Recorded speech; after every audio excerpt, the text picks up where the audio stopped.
Alrighty, hi guys, it's your friendly neighborhood Fun with AJ here again today. And today we are commuting on what I like to call a regular motorcycle run. Not regular as in the place I'm going, but the type of place. I'm going to grab a Sunday coffee, specifically a latte. I like to explore different types of coffee shops in my general area within 20 miles of it, and that's what I do on my motorcycle usually.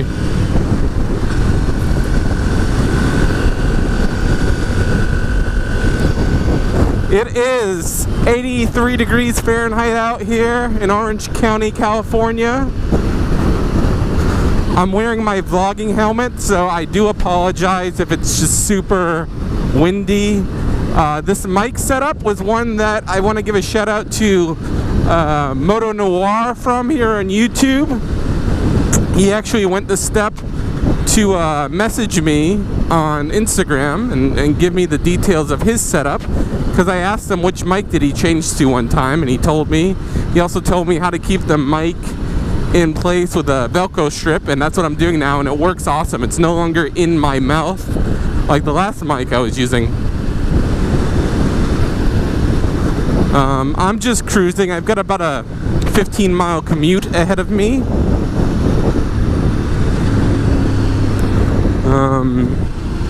I hope you guys are doing all well on this. It's going to be probably posted Sunday night, maybe Monday morning, but I hope you guys are all doing well. I apologize for the lack of content in motovlogs as of late. I think it's been over a month since I posted my last one.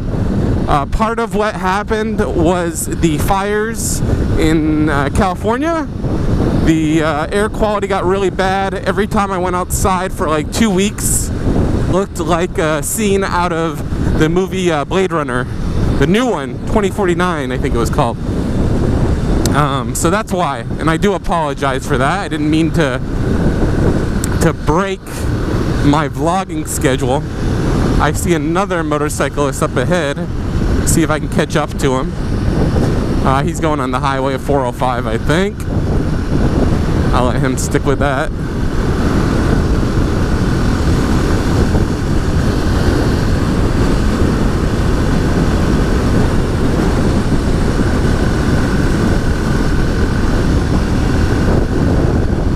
Gonna just have to weave away over here.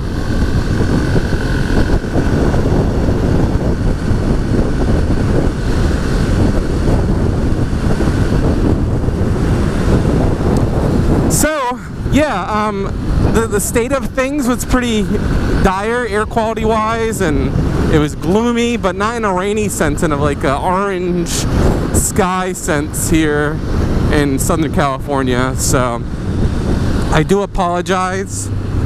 I was not meaning to go against my word with the regular uploads.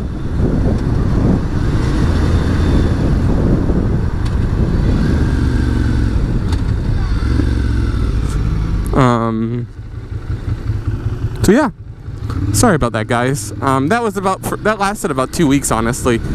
This weekend is the first real weekend where it's cleared up, and I feel comfortable going outside. I couldn't even honestly walk outside. It was the air was filled with ash. I was coughing a lot, and it wasn't from Corona. So yeah, that's what happened there. This guy wants to come over. Go ahead.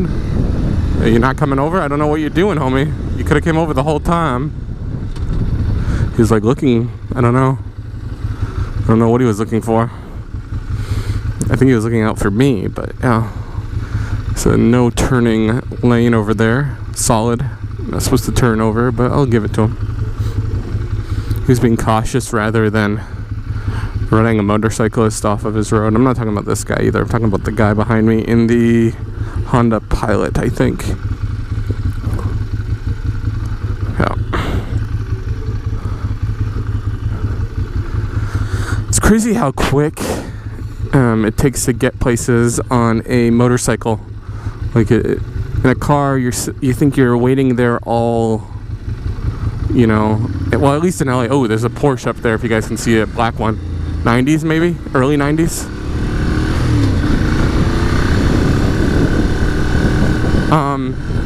back to my train of thought. On a motorcycle, you're involved in the road. Not only am I speaking to you guys, but I've got my throttle hand positioned so if I need to stop, I can back up a little bit and engine brake. I've got my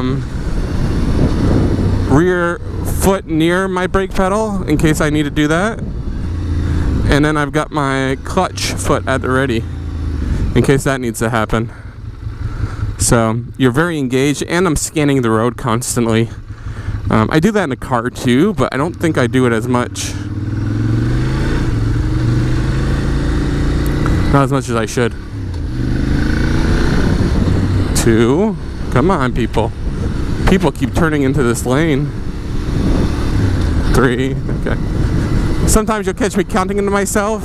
I'm counting what gear I'm in, because one of the many downfalls of this bike is that, well, it's analog completely pretty much, other than the LCD, I think it's LCD, or maybe, yeah, it's an LCD display, which is old school, but not that old school, because, you know, we don't have an analog. I'd prefer, actually, analog RPM and speedo counters, but we don't have that.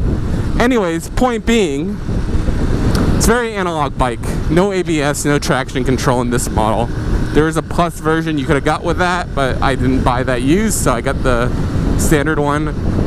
It's the throttle is a wire throttle. It's not the electric ride-by-wire. It's just a wired one. Everything's very analog. There's no safety pack really, other than yourself.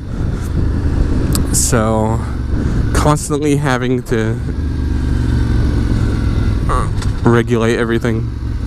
Had a little wheel bounce there. That's fine. But yeah, have to keep an eye on everything. That leads me to one of my key discussions I wanted to make a point of during this video. Next bike purchase, which will probably be end of this year, early next year. There's some screaming deals right now going on Ducatis and Triumphs, and I don't know if I mentioned it on the channel before, but the next bike I want to get is a Triumph Thruxton R. But the RS came out, and I kind of want that instead. So I might go with the RS. I'm not sure. I think my logic here is the RS is overall better. It's what I would do to the bike. Black it out.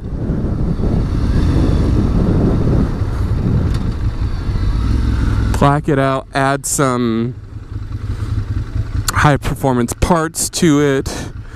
The back rear Öhlins I would want black, but I probably wouldn't do that because it's so pricey. But it's what I pretty much would do to the bike. So do I just spend the 17,000 MSRP on the RS, or do I get the R, which is very less desirable now, maybe lightly used, or if not lightly used, what's the word I'm looking for? Not lightly used, maybe pre-owned, or no, that's pre-owned, same thing, or maybe new, like new old stock type thing, leftover inventory. Do I do that and then get that bike for like, probably get it for like 9,000, 10 at the lowest? I'm thinking about it. Yeah, I'm not sure. One thing I do know is whatever model I get, the R or the RS, I don't want matte black anymore like this. I just don't like it. I mean, maybe younger me loved it, but it's just not as classy as the gloss black, which is what I'm thinking about getting next. Definitely thinking about gloss black next. I'm also open to maybe like silver, and they do make it in a silver, I think an ice silver. They also make it in a white, but not for the R. I think it's a regular Thruxton. So, just thinking about stuff out loud.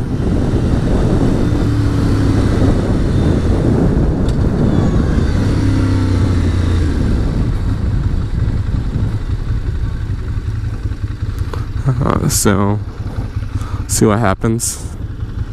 Curious how much wind you guys are picking up. Sorry for the silence, I'm just concentrating.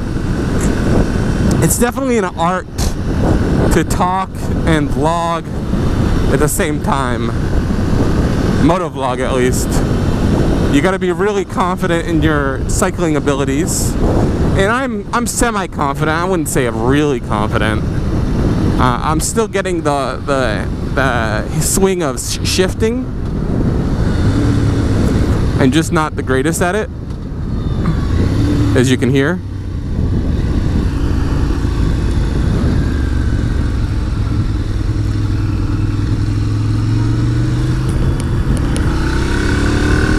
Here we go, here we go.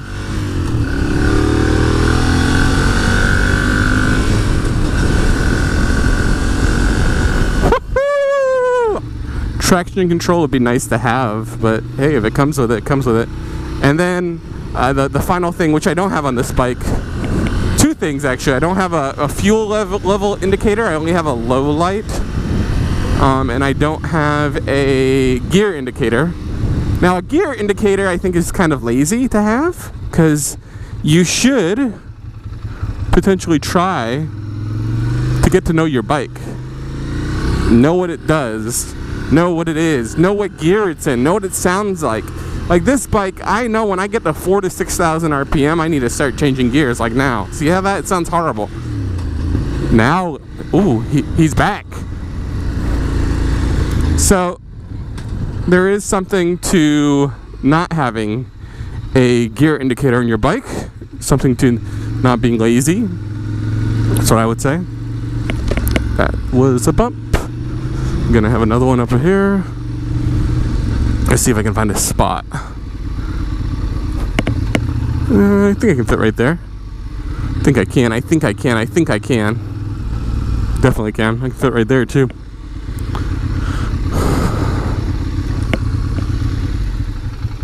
I'm going to. I'm not just think I can.